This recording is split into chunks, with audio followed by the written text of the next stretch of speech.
যারা আহত ছিলেন তাদেরকে কিন্তু চিকিৎসা পেতে অনেক বেগ পেতে হয়েছে। যারা স্বাস্থ্যকর্মী ছিলেন, ডাক্তার ছিলেন, নার্স ছিলেন, তাদেরকে কিন্তু সরাসরি নির্দেশ দেওয়া হয়েছিল আহতদেরকে চিকিৎসা না দিতে। পুলিশ এসে ইনস্ট্রাকশন দিয়ে গিয়েছে রোগী যাতে ভর্তি না হয়, রোগী যাতে ভর্তি না নেওয়া হয়।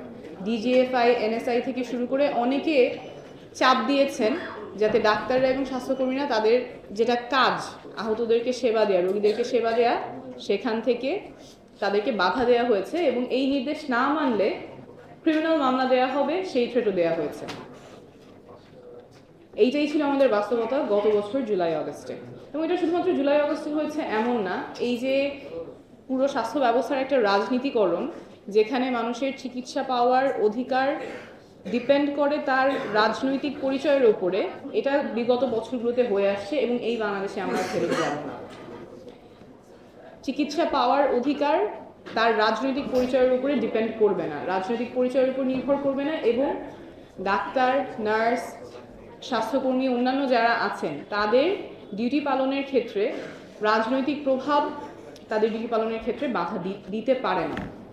আমি খুব ছোট্ট করে জাতিসংঘের যে রিপোর্টটা এসেছিল, UN fact finding mission report, ওখান থেকে একটা প্যারাগ্রাফ তুলে ধরছি যে গত বছর আমাদের অভ্যুত্থানে চিকিৎসা ক্ষেত্রে কী কী প্রতিবন্ধকতা এসেছিল, সেটা ছোট্ট একটা picture. Many injured protesters, especially gunshot victims, were denied potentially life-saving medical care, in particular by private hospitals and clinics that proved to be more susceptible to pressure and intimidation exerted by security forces and intelligence services. In other places, doctors and other medical staff assumed great personal risks to treat wounded protesters based on their urgent medical needs, in many cases for free. So খুব ছোট করে দেখা যাচ্ছে রাজনীতির প্রভাবের কারণে কিভাবে চিকিৎসা ব্যাহত হয়েছে এবং কতখানি প্রতিবন্ধকতা পার হয়ে ডাক্তার এবং অন্যান্য মেডিকেল স্টাফকে সেই সময়ে স্বাস্থ্যসেবা দিতে হয়েছে। এই জায়গায় যাতে আর কখনো না যেতে হয়, সেজন্য আমাদের সবাই মিলে কাজ করতে হবে। স্বাস্থ্য খাতটা একদম ভঙ্গুর অবস্থায় আছে। রোগীরা যাদের সামর্থ্য আছে তারা বিদেশে যেতে যাচ্ছেন, ডাক্তার, নার্স যাদের অ্যাবিলিটি আছে, যাদের ক্যাপাসিটি আছে, তারা বিদেশে চলে যেতে যাচ্ছেন। তাহলে এই স্বাস্থ্য ব্যবস্থা তো কাউকে সার্ভ করছে না এবং এরপরে নিরাপত্তা ঝুঁকি আছে। নিজের কাজ করতে গেলে যদি পুলিশ এসে বাধা দেয়, তাহলে কেউ কেন কর্মক্ষেত্রে কাজ করতে চাইবে? স্বাস্থ্যক্ষেত্রে একদম আমূল পরিবর্তন প্রয়োজন, শুধুমাত্র স্বাস্থ্যে যারা কাজ করছেন তাদের জন্য না, স্বাস্থ্যসেবা গ্রহীতা যারা আছেন তাদের জন্যও। কারণ এই স্বাস্থ্য ব্যবস্থা কোথাওই কাজ করছে না। আপনারা আজকে ঢাকা মেডিকেল কলেজে গেলে দেখবেন কিভাবে মেঝেতে একটা জায়গায়, যেখানে একজনের শোয়ারও জায়গা নেই, সেখানে 2-3 জন শুয়ে চিকিৎসা নিতে হচ্ছে। অনেকে অবাক হয়ে যাবেন যে 25 সালে এসে একটা টার্সিয়ারি মেডিকেল কলেজ হসপিটালে এই অবস্থা। আমরা তো সুস্থ অবস্থায় মেঝেতে শুই না, কিন্তু অসুস্থ অবস্থায় যেখানে আমার খুবই ক্রিটিক্যাল কন্ডিশন, সেখানে রোগীদেরকে মেঝেতে থাকতে হচ্ছে। তো এই স্বাস্থ্য ব্যবস্থার এখন যে বর্তমান পরিস্থিতি, সেটার অনেকটাই প্রভাব আমাদের যারা রাজনীতিবিদ ছিলেন, যেভাবে স্বাস্থ্য ব্যবস্থা পরিচালিত হয়েছে, যে দুর্নীতি অনিয়ম চলেছে, সেটার রেজাল্ট। এই জায়গাটাতে আমাদের আর ফেরত যাওয়া যাবে না। আমাদের একদম সব কিছু আমূল পরিবর্তন আনতে হবে। স্বাস্থ্যটা যেমন অধিকারটা শুধুমাত্র যারা ক্ষমতায় আছেন, ক্ষমতার কাছাকাছি আছেন, তাদের জন্য সংরক্ষিত। একটা আইসিইউ বেড পেতে হলে কাউকে চেনা লাগবে, এমপিকে চেনা লাগবে বা ক্ষমতাসীন কাউকে চেনা লাগবে।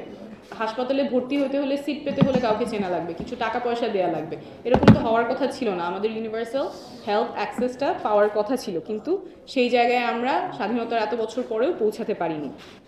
আমরা জাতীয় নাগরিক কমিটি এবং পরে জাতীয় নাগরিক পার্টি থেকে অনেক স্টেক হোল্ডারদের সাথে ইন্টারাক্ট করেছি, এঙ্গেজ করেছি, অনেকগুলো সমস্যা আইডেন্টিফাই করেছি। আমাদের স্বাস্থ্য সংস্কার কমিশন যারা ছিলেন তাদের সাথে কথা বলেছি। এর মধ্যে সবচেয়ে গুরুত্বপূর্ণ যেটা, যে সবার জন্য যাতে স্বাস্থ্যটা নিশ্চিত করা যায়, স্বাস্থ্যের অধিকার নিশ্চিত করা যায়, সেই জায়গায় আমাদের সবার কাজ করতে হবে। আমাদের এমার্জেন্সি কেয়ার একদমই ভঙ্গুর। কারো যদি হার্ট অ্যাটাক হয়ে থাকে, তখন সে ঠিক জায়গা সময় মতো যদি না যেতে পারে, তার প্রাণ বিপন্ন হয়, কিন্তু ওই সিস্টেমটা আমাদের নাই। এবং হাসপাতালে গেলেও কখন যে চিকিৎসাটা শুরু হবে সেই ব্যাপারে আমাদের এমার্জেন্সি ট্রিয়াজটা কাজ করে না। আমরা প্রপোজ করেছিলাম যে একদম যখন সিমটম শুরু হবে তখন থেকেই অ্যাম্বুলেন্স থেকে চিকিৎসাটা শুরু হবে। And I am very glad to say যে স্বাস্থ্য সংস্কার কমিশন এই ব্যাপারে আমাদের প্রপোজালটা গ্রহণ করেছে এবং খুব সুন্দরভাবে ওনারা একটা এমার্জেন্সি রেফারেল সিস্টেম, পুরো এমার্জেন্সি সিস্টেমটা সাজানোর একটা প্রপোজাল দিয়েছে।